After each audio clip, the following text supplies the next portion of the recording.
E pra të nderuar, kemi ndjekur kështu pamjet pa koment apo materiale të pazakonta botërore dhe kthehemi në studio me rubrikën e radhës me të ftuarin e dytë për ditën e sotme.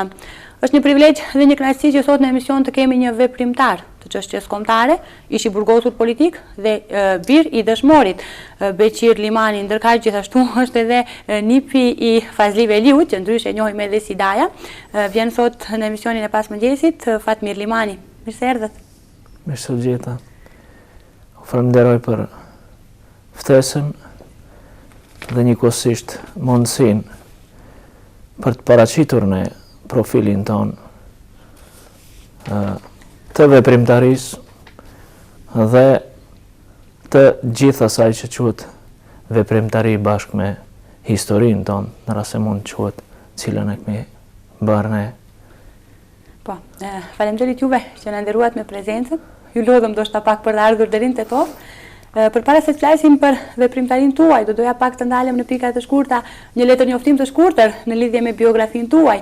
Unë e theksova më herët që jeni veprimtar, ish i burgosur politik, djali i dëshmorit Beqir Limani, edhe theksova që jeni edhe nipi i Dajës, Fazli Veliut, por në fakt kush është Fatmir Limani, ku lind, ku rrit edhe ku shkolluaj? Vërtet jam nipi i Dajës, po si duket veprimtarët tjerë ma përvecuan, ma morën dhe është më shumë Daj i tyre se sa imi biologjik. Jam i biri dëshmorit Beqir Limani dhe e një veprimtarje e cila veprimtaria e së cilës akoma nuk është shpalosur. Janë dy prindër për të cilët unë i falenderojmë Zotit që bëri të kem fatin të jem biri i tyre. I lindur jam në janar vitit 1973 në periferi, në një vendbanim periferik të Kërçovës dhe shkollën fillore bashkë me 2 vitet e shkollës së mesme i kam kryer në vendlindje në Kërçovë, ndërkohë që kam qenë viti i dytë në gjimnas drejtimin fizik-matematik. Kam qenë i kyqur edhe në atë kohë, në kohën si përpara se jam gjimnazist që në klasën e 8 në radhët e lëvizjes popullore, kuadrët njësitit të lëvizjes popullore dhe jam marrë më tepër me shkrime, pamflete dhe shpërndarje pamfletesh. Dhe me këtë rast, në shpërndarjen e pamfleteve në gjimnazin e Kërçovës, atëherë fillon edhe marrit në pyetjen biseda informative të nxënësve për të cilët ata dyshonin se kush mund t'i ketë bërë ato.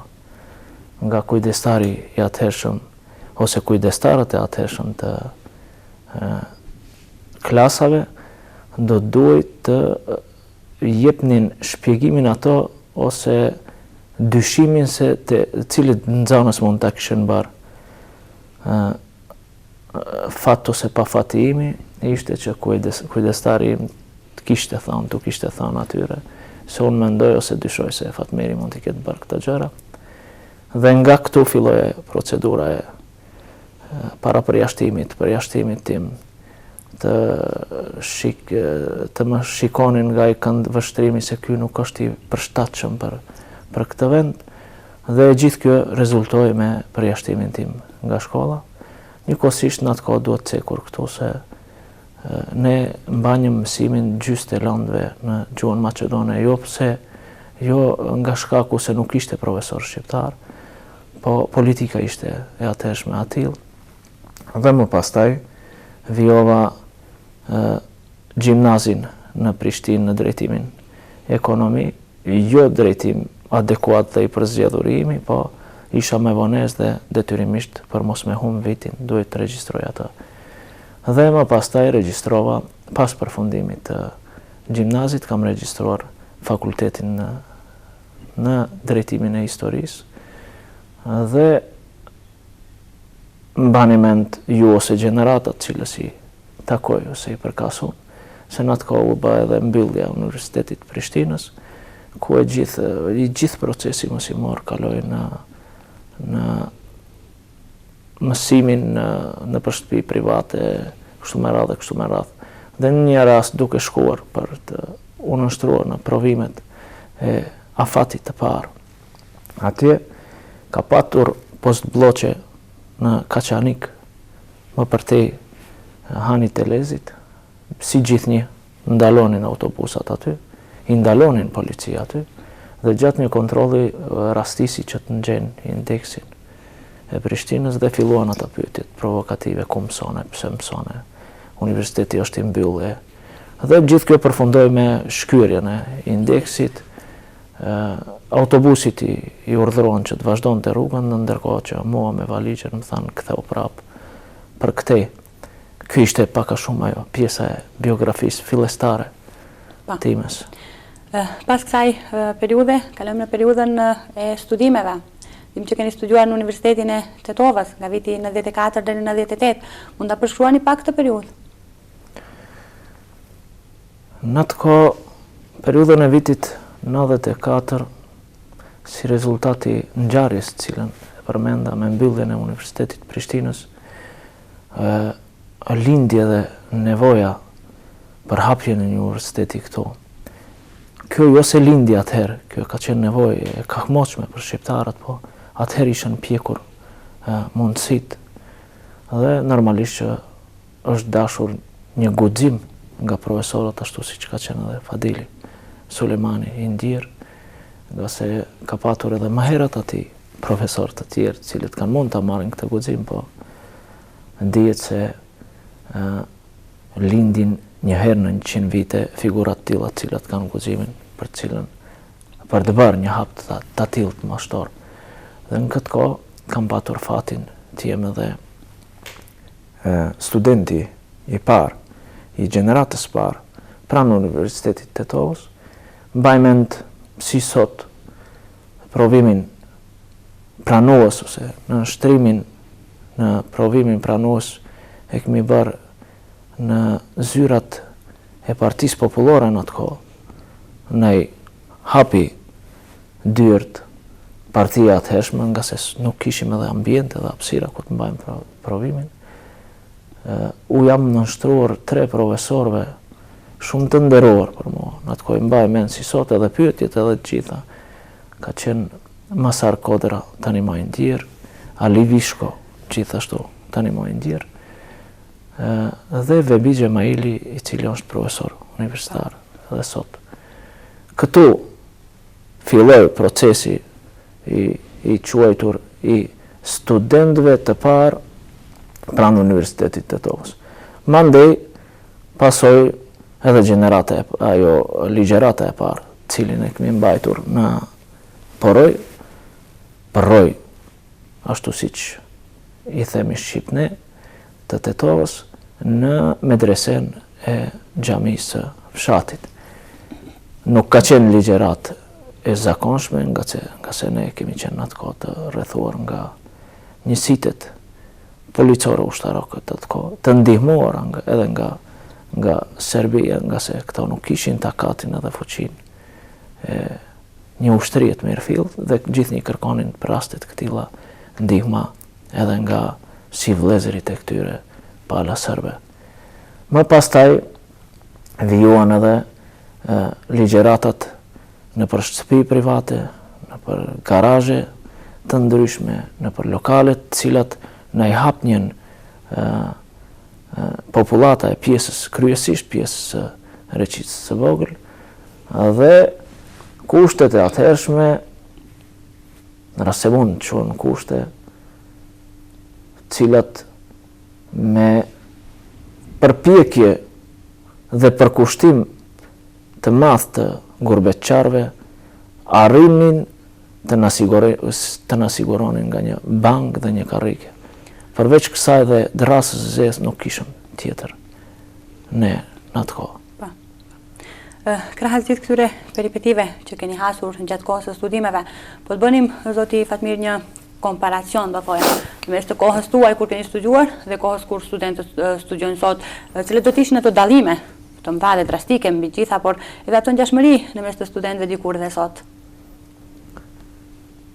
Po studentët shihen ngjajshën edhe në Amerikë, edhe këtu, ka se student quhet edhe atje edhe këtu, po. Kushtet atëhershme është e vështirë të bindish këtë gjeneratë në çfarë kushtesh kemi zhvilluar mësimin në atëherë. Edhe unë atë kohë isha arritur me kujtimet e filmave të periudhës vitit 45, ku shikoja se mësojnëtorët e para jo që kishin kushte, atë që përmenda veç një karrike dhe një tavolinë dhe një dras zezë të improvizuar, jo dras tamam të zezë. Kështu që edhe unë e kisha të vështirë, të bindem se më të vërtet edhe unë jam në një periudhë të tillë, mësoj. Paralelin në rast se përpiqemi të bëjmë një paralele të tillë. E përmenda se kemi zhvilluar mësime në garazhe, të cilat ishin të ndrequra prej llambarine. Gjatë kohës periudhës verës bënte aq nxehtë saqë të krijoj bindja se sikur të kanë shtyr në një furrë ku piqet buka, dhe gjatë periudhës dimrit pa asnjë lloj nxehtësie, pa asnjë lloj kushti. Këtu duhet ne falenderojmë deri në parulje profesorët, sidomos ato të cilët vinin nga Kosova dhe Shqipëria, nga se ato kanë dhënë më të madhen e mundshme në gjithë këtë situatë, sepse ato ishin edhe në moshë të shtyrë, kishte nga ato të cilët kishin edhe nga 70 vite, edhe të shohësh një profesor, cilit ishte zbe fytyra, cilit thuaj se i kishin ngri duart, është e dhëmshme. Tjetra paralele që do të bëja unë, sot studentat e sotëm kanë gjitha ligjeratat ose mundësit për të ndjekur ligjeratat në kompjuter, laptop, iPad, telefona ndryshme. Në atëherë nuk ishim kushte as libra, as skripta, as një lloj modeli ku mund të lexonim ne. Atëherë më kujtohet kemi krijuar me mundësit tona, me përkushtimin ton, edhe bibliotekën e parë në Reqic, me librat cilët i falnën arsimdashësit nga rrethet ndryshme, nga mbar hapësirat shqiptare. Edhe ne përpiqeshëm të japim kontributin ton, duke dërguar nga një libër, në rast se kishëm një histori të popullit shqiptar, cilin e kishim ruajtur për ne, detyroheshëm ne të bëjmë fotokopje dhe atë libër t'ia dhurojmë universitetit me qëllim që të ngritet kjo. Ka shumë gjëra, ka shumë krahasime që mund t'i bëjmë ne. Nga gjithë kjo që përmenda, deri tek pjesa e financave. Ne ishëm një pozitë ekonomiko-sociale më të dobët se sa që janë sot studentët sot. Ne atëherë vinim me autobus prej Kërçove ose prej gjitha viseve tjera shqiptare në Tetov. Kishëm pengesat edhe nga policia, në ndalnin çdo stacion autobusi, duke na bërë presione nga të më të ndryshmet për të na, jo për të na bindur, për të na friksuar që mos vijonim studimet në Universitetin e Tetovës me qëllim që ky si projekt të dështonte. Këtu fal përpjekjes, sakrificës së studentëve, edhe të profesorëve, edhe të stafit udhëheq të Universitetit Tetovës, ne arritëm nga dhënim, arritëm që atë më vonë ta shndrojmë në një universitet publik të pranuar nga shteti dhe nga gjithë tjerit. Shihet, zoti Fatmir, që nga bankat e shkollës keni qenë në sy të armiqve, por si erdhi deri tek arrestimi juaj? Përmenda më herët që keni qenë ish i burgosur politik, pse në fakt ju arrestuat? Çdo familje shqiptare që nga luftrat ballkanike, lufta e parë botnore, e dytë botnore, edhe në periudhën e viteve 80 të zhvillimit të ngjarjeve të ndryshme, lëvizjeve të ndryshme, çlirimtare, kombëtare, edhe familja ime ka dhënë kontributin e saj, fal bindjes dhe karakterit cilin kam pasur, që nga babgjyshi, stërgjyshi në fakt, Mazllami, Shukriu, pasuar pastaj edhe nga babai im, Beqiri. Në përplasjet e para me strukturat shtetërore, me shërbimet sekrete shtetërore, ose me atë që mund quhet, ose mund quhet shtet, ky shtet artificial i ngritur, i kemi patur qysh në periudhën e vitit 80-81. Atëherë kemi pasur një përplasje direkte me ato. Ka pasur edhe të plagosur në radhët e familjes time, po edhe të palës tjetër, të një zavendës komandanti të atyre, dhe në atë kohë më kujtohet, janë tërhjekur ato nga i skenar. Kështu që pasoi edhe largimi i gjithë vëllezërve dhe gjyshi tim si kaçak për 6 muaj radhazi në male. Këtu ishte momenti i parë i ndeshjes tonë. Me ato dhe më pastaj pasuan ato dënimet drakonike nga ana e tyre, sepse ndërlidhnin këto situata me ngjarjet e vitit 1981, edhe pse baba im ka qenë antar i Lëvizjes Popullore që në atë kohë. Kështu që më pastaj pasuan edhe burgosje të tjera, lirime dhe burgosje të tjera të babait tim, pason periudha e vitit 88-89-90, ku edhe bëhet kyçja ime direkte në radhët e këshillave popullore pranë Lëvizjes Popullore të Kosovës. Atëherë kanë dhënë kontributin tim si njëherë si nxënës i klasës 8, më pastaj edhe si nxënës i shkollës mesme, kështu me radhë, për të ardhur deri te viti 89-90, ku edhe bëhet burgosja e babait tim, në momentet kur bëshën përgatitjet e organizimit demonstratave, cilat ishin në koordinim me demonstratat e Tetovës, të Prishtinës, të Shkupit, ku pasoi burgosja e babait, këtu në Tetovë Isak Sherifit me shokë të tjerë, në Prishtinë studentëve të Prishtinës e kështu me radhë. Dhe me këtë ngjarje kam qenë akuzuar edhe unë, po i dënuar në mos prezencë. Këtu kam arritur në atë kohë që të dal në Zvicër dhe 3 vjet më vonë jam kthyer, që do të thotë në periudhën e vitit 93. Dhe në vitin 93-94 do të bëj edhe transformimi i këshillave popullore të Lëvizjes Popullore në njësitë e guerrille pranë ushtrisë ligjtare të Kosovës atëherë, e cila në kuadër të platformës saj planifikonte dhe parashifte zhvillimin e luftës në 5 zona operative. Zona operative numër 1 ishte Kosova, zona operative numër 2 ishim ne këtu, zona operative numër 3 ishte Presheva me Malin e Zi, zona operative numër 4 ishte Qamëria dhe zona numër 5 ishte veç Shqipëria. Kur e thua zona numër 5 është edhe atje duhet të zhvillohej luftë, jo. Atje duhet të bëhet një lloj grushteti, nëse mund ta quaj. Mund të jetë edhe nocioni gabuam ky. Një lloj grushteti për të pranuar ata më pastaj bashkimin ose të na pranojnë në tërsinë e tyre. Kështu që në gjithë këtë periudhë, nga viti 1994 fillojnë edhe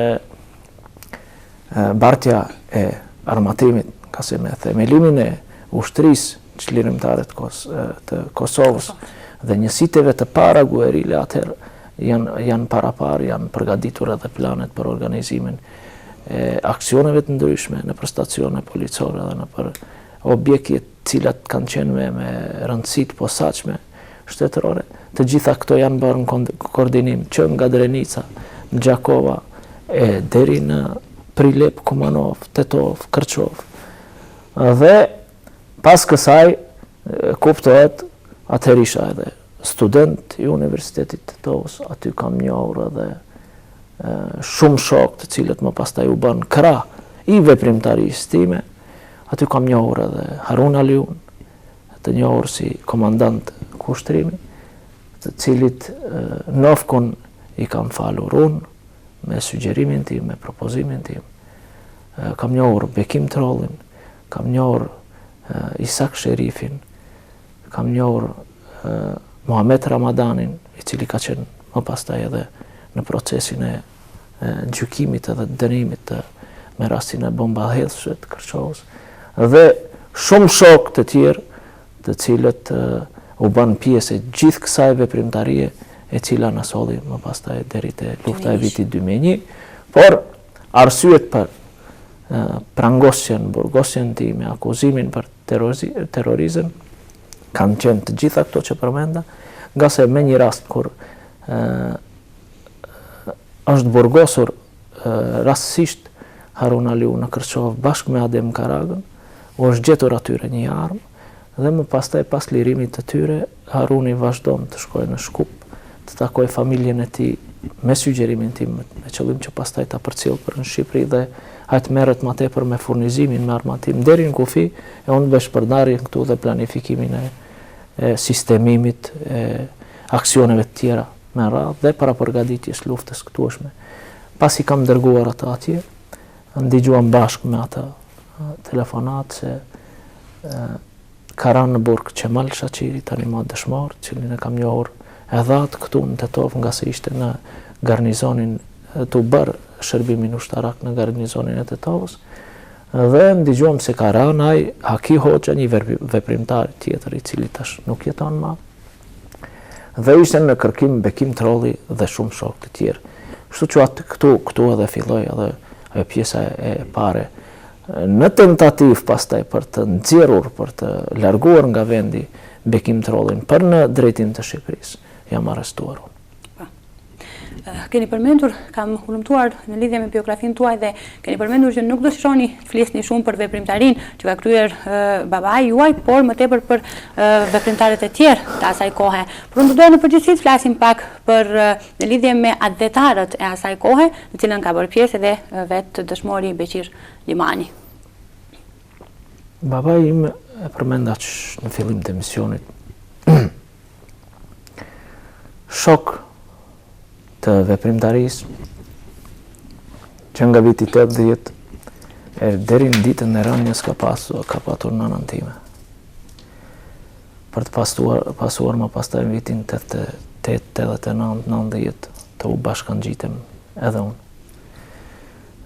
Ka patur shok të gjithë të burgosurit politik, të cilët janë nga ana e Strugës, të burgosurit politik të anës Kërçovës, Kostivarit, Tetovës, deri në Kumanov, po që s'përfundonte këtu, nga se ka pas njohje dhe shoqërim njëkohësisht edhe punë të përbashkëta edhe me Adem Demaçin. Shokët e babait paraprakisht do të kisha dashur të kërkoj ndjes në rast se jo në rast se e di, jam i bind se do të harroj shumë nga ato, po disa do t'i përmend. Shoku më i përbetuarit i rrethit Kërçovës është Isa Demiri, pasuar nga vllau i tij Musa Demiri.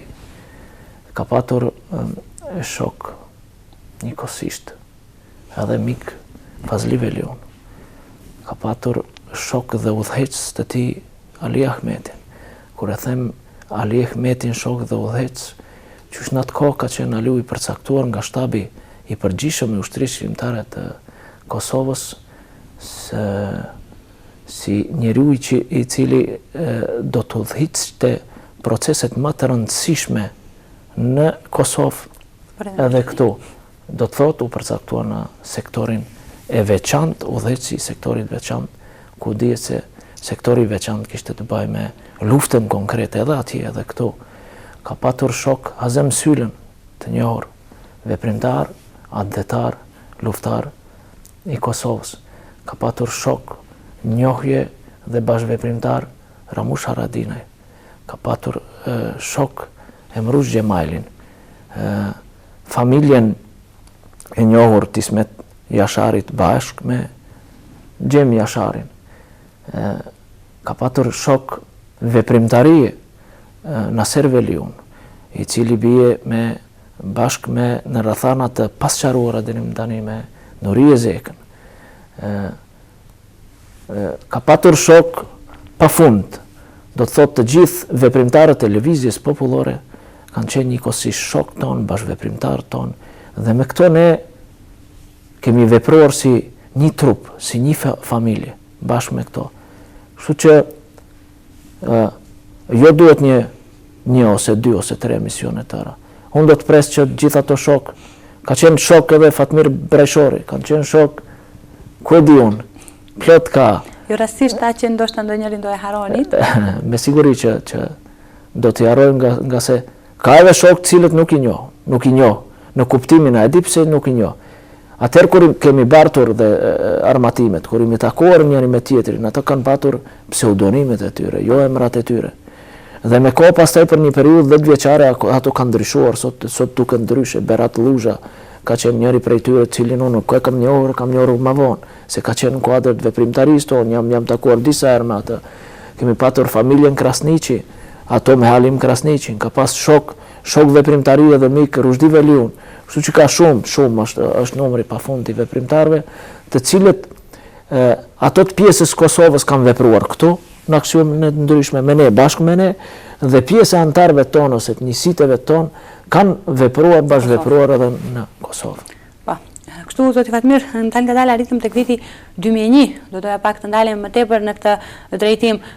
Nga krisja e pushkës së parë në Kalanet e Tovës, deri në shkrimin e marrëveshjes Ohrit, mund të na përshkruani këtë përvojën tuaj si erdhi deri tek në shkrimin e marrëveshjes Ohrit dhe paraprakisht cilat ishin përgatitjet që u realizuan në atë kohë, sepse kishim një koordinim me sa di edhe krisjen e pushkës së parë në Kala dhe organizimin e protestet në qytetin e Tetovës. Na flisni pak për këtë përvojën tuaj në këtë drejtim. Lufta e vitit 2001 ka shpërthyer simbolikisht në atë datë. Pa ajo ka vluar shumë më herët. Unë e përmenda që nga viti 1993-94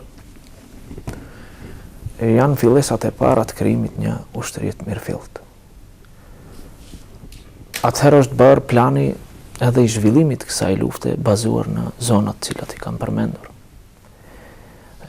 të cilat më vonë pasuan me presionet ndryshme që nga Robertsoni, Albright e të tjerë, për të shkëputur një luftë totale të këtillë, për të na ndërprer zhvillimin e luftës totale në zonat këtilla dhe për ta përkufizuar atë vetëm me luftën në trojet kufit administrativ të cilat i ka Kosova. Kështu që prej atëherë i kemi ato zhvillimet e politikave të dyfishta në mes të radhëve të vetë shtabit përgjithshëm të UÇK-s, pjesë për të cilën nuk do të kisha dashur të bisedoj në këtë emision, sepse kërkon një trajtim nga njerëz të cilët kanë qenë direkt të kyçur në gjithë këtë. Po këtë me çdo kusht ne detyrohemi t'ia lejmë historisë, nga se është temë shumë e dhimbshme, nga se atëherë u humb qëllimi i një lufte për bashkim dhe u rikthyem në këtë pjesën e bërjes luftës për të drejta, për bashkëjetesë. Dhe këtu fillon ajo përçarja në mes gjithë kësaj që mund quhet, në rast se mund ta quajmë ne,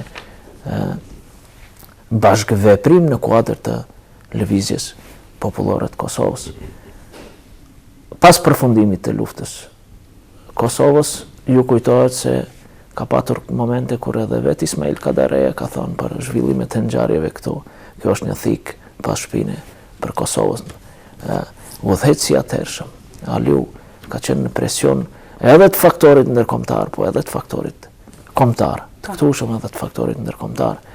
Nuk është e kollajshme me thënë njëri i letrave, thot këtë intervistë, kjo është një thik pas shpine për shqiptarët e Kosovës ose për Kosovën, në ndërkohë që ne ishëm pa status, në ndërkohë që ne vriteshëm, e priteshëm, e burgoseshëm këtu. Po kështu ndodh kur një letërshkrues i madh përzihet në politikë, gabon, jo që në vlefsoj autoritetin e tij, ne me atë mburremi si shkrimtar, por do të jemi të kujdesshëm momente të caktuara se si deklarohemi, nga se dëmi mund të jetë shumë i madh. Në kuadër të vetëm një rast përmenda të kësaj, kemi edhe një rastin tjetër. Subjekti politik i atëhershëm i cili ishte në pushtet këtu, PDSH, doli me flamuj të bardhë në qendër të Shkupit dhe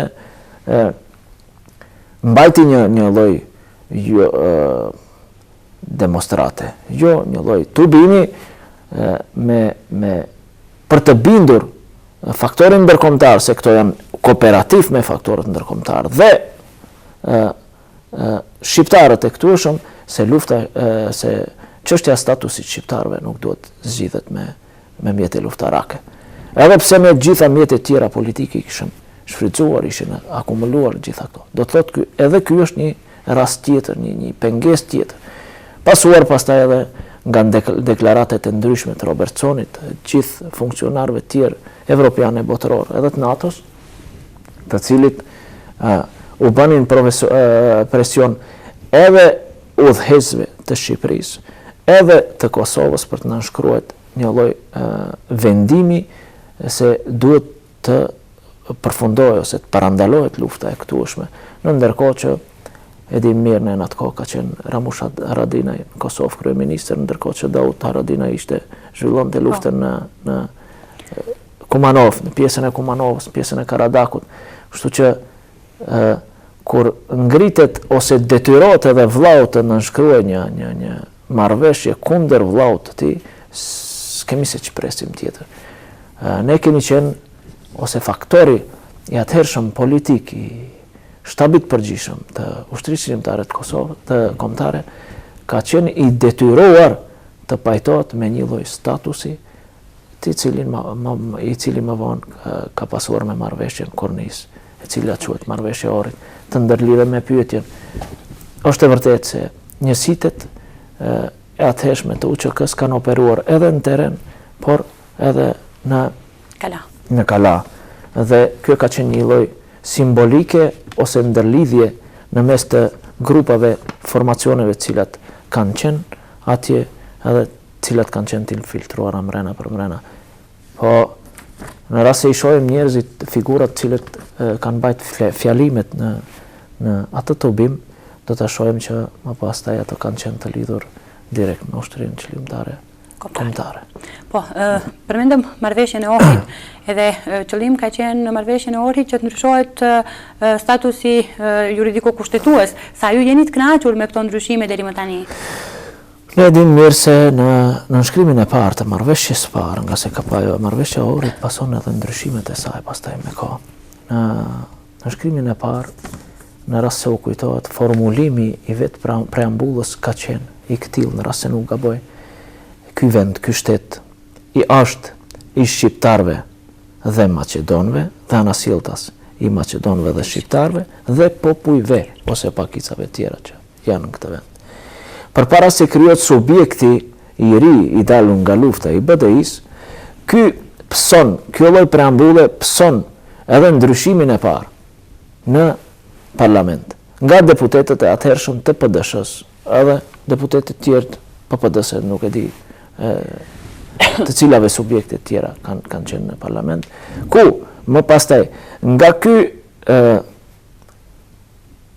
kjo preambull ku përcaktonte jo unitaritetin e këtij shteti, po karakterin binacional, ndërtoi është ky shtet mbi karakterin binacional, ndryshohet preambulla ku thuhet më pastaj ky shtet është i maqedonëve dhe etniteteve tjera, ku janë shqiptarët, tjerë turqit, kështu me radhë. Kështu që gabimi i parë, sipas me, bëhet pikrisht në këtë periudhë, në këtë ndryshim, dhe më pastaj s'ke se ç'kërkon se je popull shtetformues i këtij vendi, në ndërkohë që je pajtuar me ndryshime të këtilla të dëmshme për popullin tonë.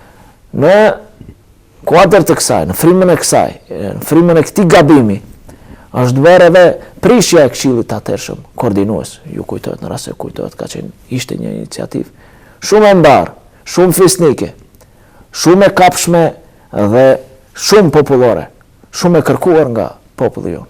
U prish, s'do të duhet i hyj kësaj çështje se kush e prishi, se dihet shumë mirë kush e ka prishur. Shërbimet sekrete të ndihmuara, që nuk do ta them se me vetdije, të ndihmuara në mënyrë të pavetdijshme nga njerëz të cilët duan të bëhen bajraktar në momente të caktuara. Edhe situata sot është e njëjtë, identike. Në frymën e këtyre dy pikave cila i përmenda, janë edhe lindjet si këpurdha të gjithë këtyra subjekteve politike për të krijuar bajraqet si në kohën e mesjetës. Kështu që kjo duhet kërkohet sidomos nga gjenerata e cila duhet të ketë sot për sot fatin e këtij vendi në dorë. Në rast se zhvillohen çështjet në këtë mënyrë, kësaj bie se ky shtet po prishet. Po prishet ngjajshëm si një shtëpi në cilin vjedhin të gjithë, veç shtylla përpiqet të mbledh diçka. Kështu që në një shtëpi ku vidhet, në një shtëpi kur bëhen të gjitha këto, në një shtëpi ku do gjithë secili dalë si bajraktari i asaj shtëpi, është në prag të rënimit dhe të prishjes. Po. Zoti Fatmiri, më kujtoa tani një pyetje kur përmendet çështjen e statusit. Çfarë ndodh me zgjedhjen, për shembull, të statusit të ish ushtarëve të UÇK-s edhe të familjeve të dëshmorëve?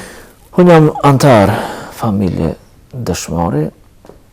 Për këtë temë duhet të ketë njerëz të cilët kanë kryer juridikun, të cilët merren me jurisprudencë, të cilët merren me çështjen juridike të kësaj, edhe ta diskutojmë hapur. Unë jam kundër zgjidhjes çështjes statusit të dëshmorëve, ka se vetë jam antar, unë flas në emrin tim tash, personal, jo të gjithë familjeve të dëshmorëve. Nga fakti se hajde le të dalë një jurist edhe të ma tregoj mua se si do të shkruhet në certifikatën e babait tim që do të ma japin mua në shtëpi. Ka qenë dëshmor i përbashkëtesë, i një lufte përbashkëtesë. Ka qenë dëshmor i demokratizimit Maqedonisë, apo si? Babai im ka dhënë një betim.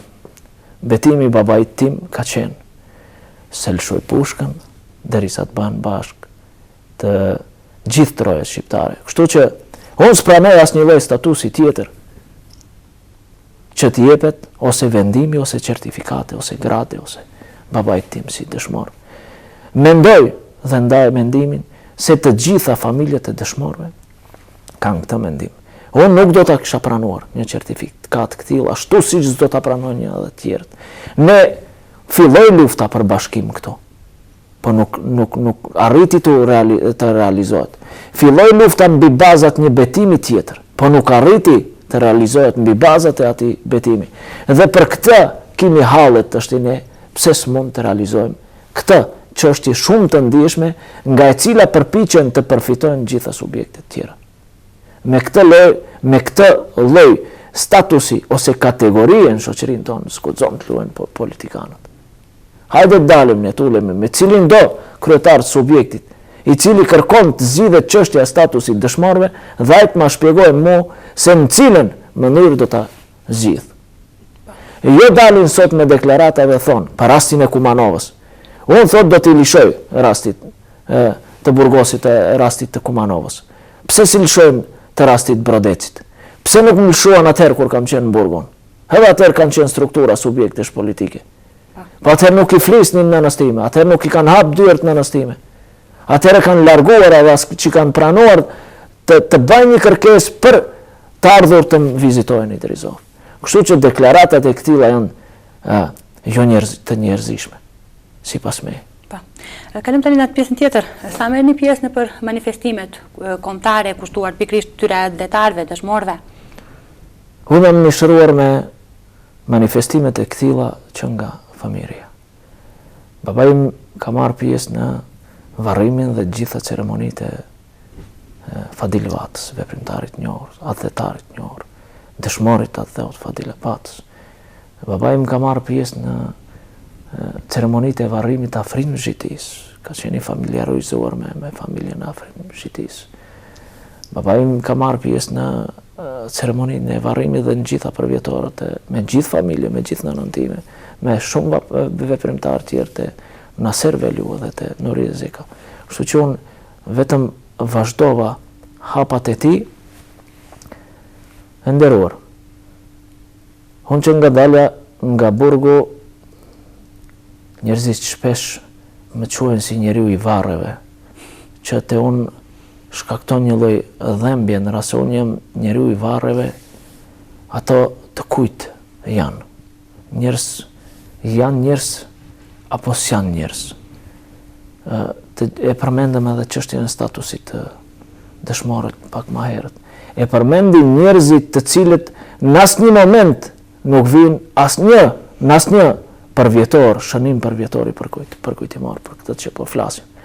I përmendim njerëzit të cilit asnjë hap nuk e bajnë në drejtim të ndihmesës ose të kujtimit të atyre familjeve të dëshmorëve. Kështu që aktivitetet tona si shoqate veteranëve të luftës, pjesë e cilës jam menjëherë mas daljes nga burgu, fillojmë me 15, 16, 17 janar, kur shënojmë manifestimin e njohur matëra tradicional Flakës Janarit, e cila fillon me javën kulturore, kushtuar 3 vëllezërve Jusuf Bardosh Gërvalla dhe shokut tyve, si vllaut të tyre Kadri Zekës, e cila fillon në Gjilan, pasuar më pastaj më 16 janar në Gostivar dhe në Kërqov më 17 janar. Do thot, fillesat e gjitha këtyre organizimeve fillojnë me janarin e përgjakur. Më pastaj kemi shkurtin. Në shkurt kemi 16 shkurtin e kemi manifestim të cilën organizohet ose shënohet si dita e fillimit të luftës në anën e Tanushës, akademi e cila mbahet në Shkup. Kemi 14 marsin, ditën e cila shënohet si pranvera e dinjitetit në Selës të Tetovës, si ngjarje, si ditë kur ka filluar edhe krismat e pushkës të para në këtë hapësirë. Masane kemi 2 majin, ose kemi prilin, për mos të kaluar të kemi shëllimet e ngjarjeve të prillit. Tani jemi në prag të shënimit të përvjetorit të rënies më 16 prill të Mujdin Qerim Aliut, e kemi në Proj. Do të mbahet një akademi, vetëm nuk e kemi përcaktuar vendit, atë do të mbahet në Pallatin e Kulturës, nga se në të njëjtën ditë më duket se ka një shfaqje e cila është organizuar gjatë kohë, ose do të dyndet data për një ditë, 2 ditë, po e kisha fjalën se shënohet edhe ngjarja e përvjetorit të Mujdin Aliut. Më pastaj kemi 24 prillin, shënimin e ngjarjes përvjetorit të Aser Veliut në Gostivar. Në këtë muaj, 31 mars, kemi shënimin e ngjarjes së Skerdilajt Llaganmit, akademi e cila do të mbahet në Paskuqan, më duket në Tiranë, rrethin e Tiranës. Kemi 6 qershorin si datë e përvjetorit e përvjetorëve të gjithë të ranëve të dëshmorëve të pjesës së Hotlës. Kemi 24 qershorin, kemi betejën e Araqinës dhe dëshmorët cilët i kemi. Janë akademi cilët mbahen të përviqme. Kemi ngjarje dhe shënimet këtilla që nga Struga, e komandant Strugës. Kemi ngjarje dhe shënime përvjetorësh të veçanta, individuale për dëshmorët cilat i mbajnë. Edhe në rrethin e Kërqovës, edhe në rrethin e Gostivarit. Para 2-3 ditë kishëm ngjarjen e Isalikës, e 3 dëshmorëve të Gurit të Kuq, me udhëhecin e tyre, Fadil Rifatin. Për të arritur deri te martirët, shënimit e datës të martirëve, të cilët janë të ranë në pjesën e Porojit. Ngjarjen e shënimit të ditës së martirëve të familjes Zyberin Kumanov, e kështu me radhë. Do të thotë, fillojnë nga janari dhe përfundojnë me dhjetor, me muajin dhjetor. Ne gjithë vitin jemi në teren, gjithë vitin përpiqemi të jemi të paktën bashk në ditët kur familjet e dëshmorëve kanë humbur bitë më të dashur të tyre. Shpirti na e di se si arrim. ti vizitojmë gjithë ato kanë hallet e tyre. Nga se ne përmendim ta marrim 15 janarin, ai nuk organizohet për një ditë, ai organizohet 5 ditë duhet, të thonë një javë ma pak duhet për një shënim ngjarje. E përmendëm rastin e Mujdin Aliut, kemi filluar 10 ditë ose 15 ditë ma herët asaj, që do të organizohet. Në gjithë këtë situatë, ku janë tjerit që flasin? Ku janë tjerit që pretendojnë se janë adhetarë? Ku janë tjerit që merren me deklarata? Ku janë udhëheqësit e subjekteve politike? Pse nuk u shfaqen ata asnjëherë në asnjë përvjetor për kujtimor? Po shfrytëzojnë rastin në prag të zgjedhjeve të ndryshme që bajnë, atëherë shfaqen në ndonjë përvjetor për kujtimor. Përfundojnë, humbin ose fitojnë dhe pas asaj ma nuk duken kërkunt.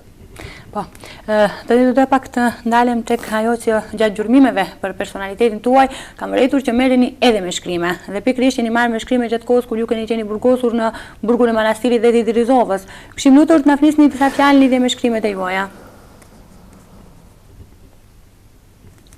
Unë do të përmend një moment i cili është shumë i rëndësishëm për mua. Njeriu doherë bëhet shkrimtar nga malli dhe doherë bëhet shkrimtar nga halli. Unë kam shkruar edhe si fëmijë, po shkrime fëmijësh atëherë, të cilat gjatë bastisjeve të ndryshme na i kanë marrë policia dhe janë zhdukur ato, nuk janë. Edhe pse kam patur dëshirë shumë të rikthehem dhe t'i shkruaj, po s'shkruan më ato. Pasuar më pastaj me burgosjen time, me shkrimet e burgut cilat i quaj unë, ditarin e burgut cilit e kam mbajtur. Një nga librat e keni aty, libri i parë është Rruga për të shpirti i popullit, është libri i parë. Libër të cilin ja kam përkushtuar nënës time, nga se fillon me poezinë për nanën, fillon me poezinë, me letrën cilën më kishte dërguar nana në atë kohë, në cilën më thotë nëse mund të ma jepni vetëm 2 vargje, t'i lexoj. Përpiqet që nëpërmes një letre të më informoj për ngjarjet cilat kanë ndodhur në shtëpinë time, nga se në vizita s'mund të mi thoshte, nga se përgjoheshën gjitha këto dhe gardianti kemi patur për rreth dhe më thotë: më shkruante sot nana e mirë, shëndosh e mirë të kem, ty shpresa ardhmëria për jetë e jonë. E kanë liruar më të madhin vlla, bashkë me tjetrin radhitur pas teje. Këtu nuk i përmende emrin, me qëllim që ta di se atë në atë kohë kanë marrë edhe vllaun e madh në burg, kur kam ranë burkon, kanë vra babain, kanë ekzekutuar, kanë marrë vllaun tjetër, dashmirin në burg, kanë marrë njërin nga vllaznit, vëllezërit është e vazhdon. I vogli thot, e diti se ku është. Mirë janë të gjithë atje. Do të thot, i vogli ka qenë me Aliun, me Fazliun në Zvicër, po për mos me përmend ato në letrën që më ka dërguar se kontrolloheshin, thot, i vogli e di se ku është. Mirë janë të gjithë atje. Fëmijët dhe gruan thot, mirë i ke. Të duan shumë, të fala të bajnë. Presin ardhjen tuaj së rriten. Edhe vazhdon poezia. Janë vargje nga halli. Nuk janë nga malli, nuk janë bërë, nuk pretendoj t'i them vetes time se jam shkrimtar, se jam poet. Jam marrë me shkrime. Jam përpjekur të derës shpirtin tim në atë kohë në letër, me qëllim që t'i rikujtoj pasi dalë prej burgu. Po për këtë më kanë ndihmuar Daja Fazli, nga se nuk do të merresh edhe me këto shkrime, sepse pas daljes nga burgu kam dalë si një njeri rebel, i papajtueshëm në shkrimin e marrëveshjes sorit, nga se lufta u filloi me përbashkime, përfundoi për bashkëjetesë. Kam patur ato bindjet e mia ndryshe, të cilat dallojnë prej të sotmes, nga se jam bindur se faktori udhëheq i asaj kohe kanë qenë të detyruar të shkruajnë një marrëveshje të tillë, sepse dalim nga një temë tjetër, sepse faktorët e ndryshëm detyrojnë. U mora me shkrime gjatë gjithë periudhës së burgut.